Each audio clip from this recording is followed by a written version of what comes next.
Assalamualaikum warahmatullahi wabarakatuh. Selamat datang di channel Keramat Horor. Kali ini saya akan membagikan sebuah cerita yang ditulis oleh akun Twitter @restuwiraatmaja dengan judul Perumahan Bekas Pembantaian Orang Belanda. Oke, untuk link cerita akan kami cantumkan di deskripsi. Bagi kalian yang ingin membaca langsung ceritanya, kalian bisa klik link tersebut sekaligus kalian bisa support penulisnya biar beliau bertambah semangat untuk terus berkarya. Dan sebelum lanjut ke ceritanya, jangan lupa kalian klik dulu tombol subscribe-nya biar kami tambah bersemangat untuk terus membawakan cerita. Oke? Kita mulai saja ke ceritanya.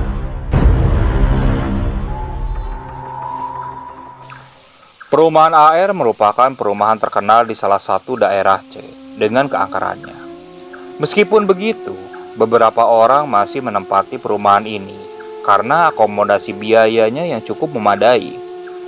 Beberapa orang percaya bahwa perumahan ini bekas pembantaian orang Belanda yang dikubur menjadi satu di suatu tempat.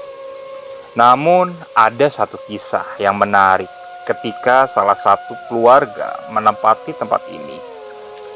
Konon, ketika memasuki salah satu kamar, hawa aneh akan dirasakannya. Dan itu terjadi kepada salah satu keluarga. "Pak, kamarnya di mana?" tanya Ibu Rati. "Itu," sambil menunjuk jempolnya ke arah kamar yang jaraknya tidak jauh, ucap Pak Kusmo. Ibu Rati sedang hamil tua. Dia menginginkan kamar yang nyaman dan sesuai. Orang dulu bilang ini adalah keinginan dari bayinya itu sendiri. Seketika ketika Bu Rati memasuki kamar itu, ia mulai merasakan ada hawa lembab dan berbagai keanehan. Ibu Rati memegang perutnya karena ada reaksi dari bayi tersebut. "Tenang ya nak, jangan takut." Bu Rati lalu memandangi kamar tersebut. Padahal kamar ini tidak berdekatan dengan kamar mandi. Tapi mengapa kamar ini bisa lembab? Ia lalu beranjak ke tempat lainnya. Karena memang rumahnya baru, Bu Rati mesti tahu penempatan dan ruangan lainnya. Di belakang rumah itu terdapat satu pohon karena memang tanahnya tandus. Pohon itu adalah pohon pisang. Ibu Rati masih bingung. Mengapa hanya ada satu pohon pisang saja? Pak Kusmo dan Bu Rati sendiri memiliki 2 orang anak. Dan ini adalah anak ketiga yang mereka sedang kandung. Sebisa mungkin anak ketiga ini harus dijaga dengan baik-baik.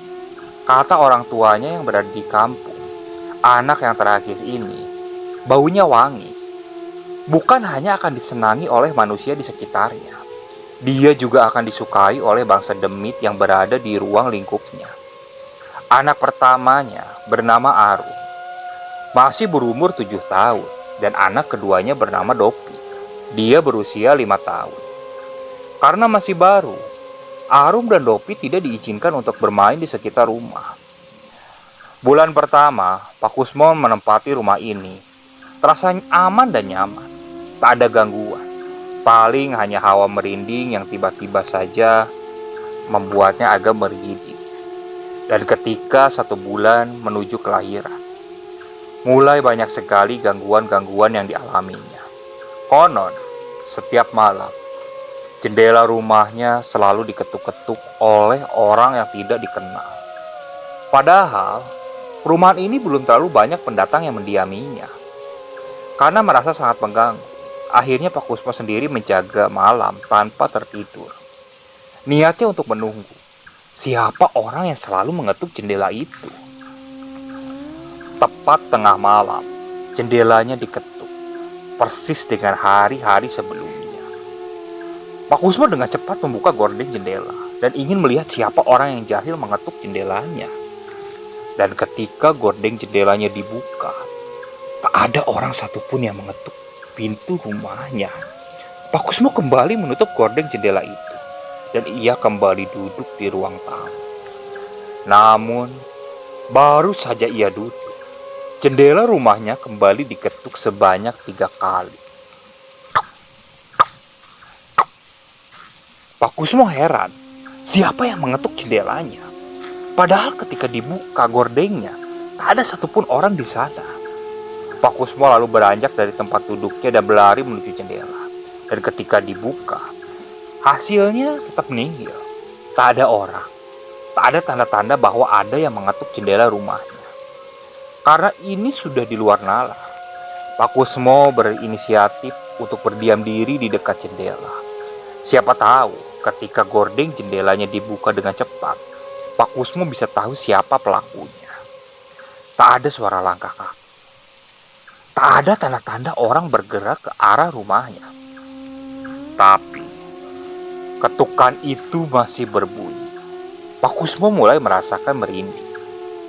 Tak, tak, tak, tak. Dengan cepat Pak Kusmo langsung membuka gordeng jendela itu. Dan ketika dibuka, ia begitu kaget.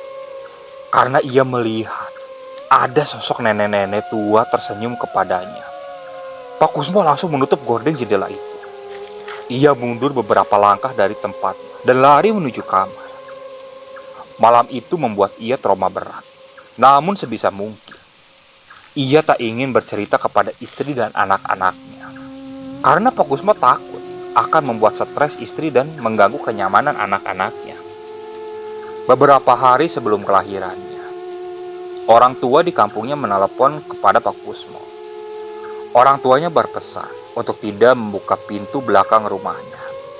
Karena di situ tempat berkumpulnya para demit yang menunggu kelahiran anak ketiganya. Karena kelahiran anak ketiganya sudah dekat, ia sering membaca Al-Quran di malam hari sambil menjaga istri serta anaknya. Pak Kusmo menutup seluruh kamar yang ditempati istri dan juga anaknya. Hal ini dilakukan agar tak ada sesuatu yang mengganggu mereka. Ketika selesai membaca Al-Quran, Pak Kusmo melihat ada sesosok kuntilanak yang memasuki rumahnya dari pintu depan. Kuntilanak itu terbang menembus arah pintu belakang, yang mana di belakang rumah itu terdapat pohon pisang berwarna merah. Atas kejadian tersebut, orang tua Pak Kusmo sering menghubunginya. Mereka meminta untuk menebang pohon pisang di belakang rumahnya itu. Nah, pohon pisang itu harus ditebang, ucap orang tuanya. Namun anehnya, beberapa kali pohon itu ingin ditebang. Namun hasilnya tetap nihil. Pak Kusmo melaporkan kejadian itu kepada orang tuanya. Sosok itu tidak mau mengalah. Akhirnya, orang tua Pak Kusmo langsung menuju rumah Pak Kusmo yang berada di perumahan AR. Karena Bu Rati masih hamil tua, kedua orang tuanya menyarankan agar sesegera mungkin dipindahkan dari rumah tersebut. Cepat keluar dari semua ini. Penunggu rumah ini tidak suka dengan kehadiranku. Usaha untuk menebang pohon pisang pun gagal. Karena penunggu rumah itu tidak hanya satu, melainkan puluhan. Terbayang bukan? Satu rumah diisi oleh puluhan yang menunggu kehadiran sang bayi yang akan dilahirkan.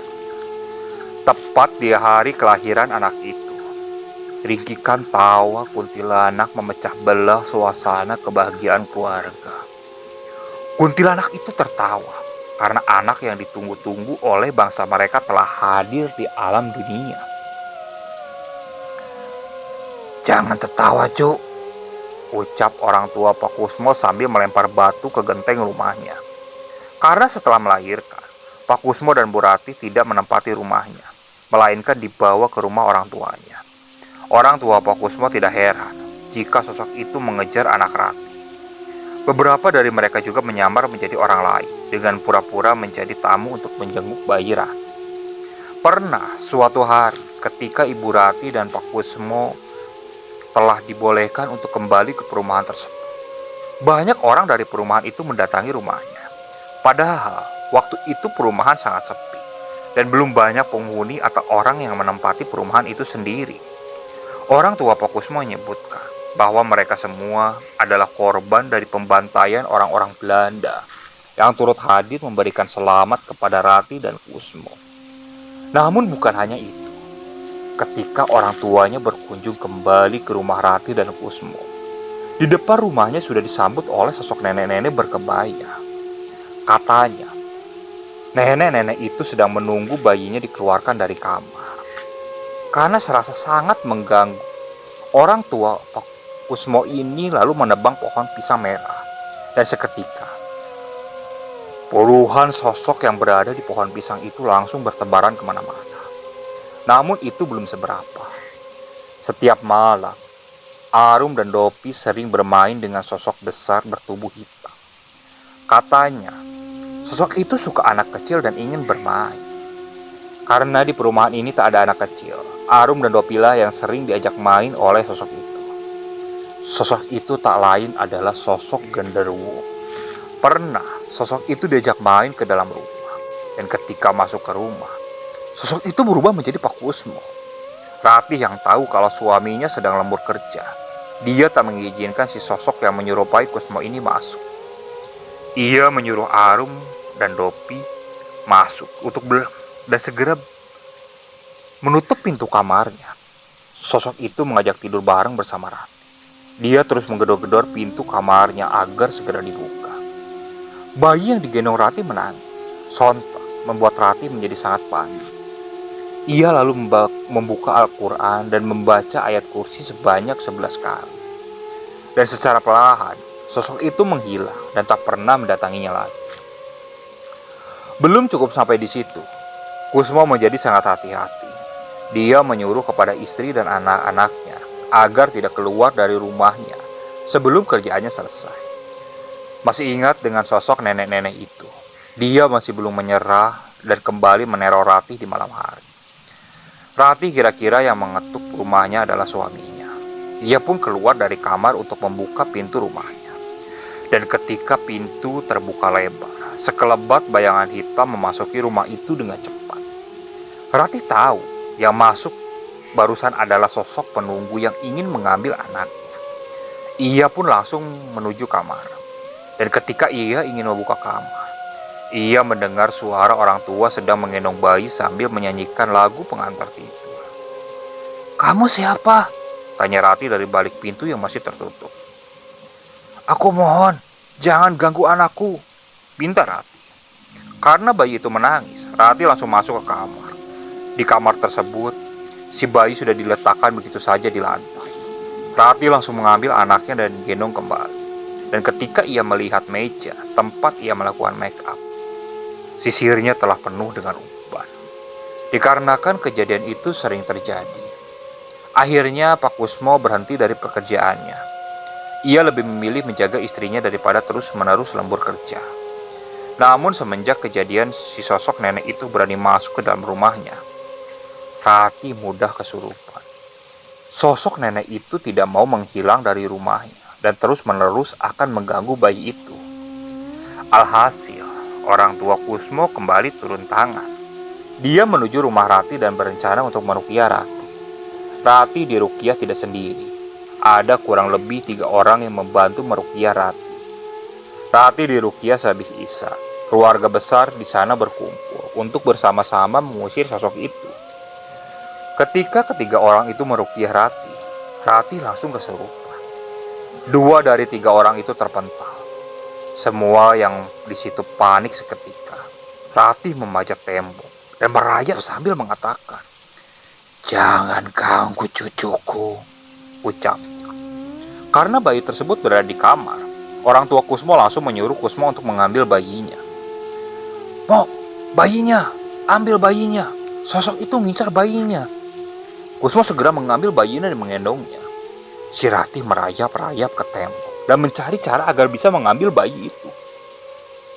3 orang yang meruqyah itu mendekat Ratih sambil membaca bacaan khusus. Dan secara tiba-tiba, tubuh Ratih melemas dan terjatuh ke lantai. Ratih segera dibawa ke kamarnya. Sosok itu tidak mau keluar, jelas penghuni itu. "Lalu bagaimana?" "Tancapkan babuk kuning di depan rumah. Insya Allah akan aman." Pak Kusmo pun mengabulkan permintaan peruqyah tersebut. Keesokan harinya, setiap sisi rumah, bukan hanya depan saja, ditancapkan babuk kuning untuk mencegah sosok tersebut memasuki rumahnya. Dan diketahui, sosok nenek itu adalah korban dari pembantaian orang-orang Belanda zaman dulu. Ia terbunuh bersama dengan cucunya yang masih bayi. Menurut narasumber, Mayat yang dibantai oleh orang-orang Belanda dikubur menjadi satu lubang, hingga sekarang masih bergentayangan. Setelah pemasangan bambu kuning itu selesai, sosok itu tidak pernah mengganggu rumah Pak Kusmo lagi. Namun ia masih sering mengetuk-ketuk pintu dan mengintip bayi tersebut dari balik jendela. Namun sosok itu berjanji, ia tak akan mengganggu karena jika sampai mengganggu, ia akan terkena tulah dari pemasangan bambu kuning yang berada di depan rumahnya. Oke, sekian untuk cerita kali ini. Mohon maaf apabila masih banyak kekurangan dalam pembawaannya ceritanya. Kritik dan sarannya silakan kalian bisa cantumkan di kolom komentar supaya bisa membuat channel kami semakin berkembang kembali. Oke, jangan lupa klik tombol subscribe-nya. Oke, assalamualaikum warahmatullahi wabarakatuh.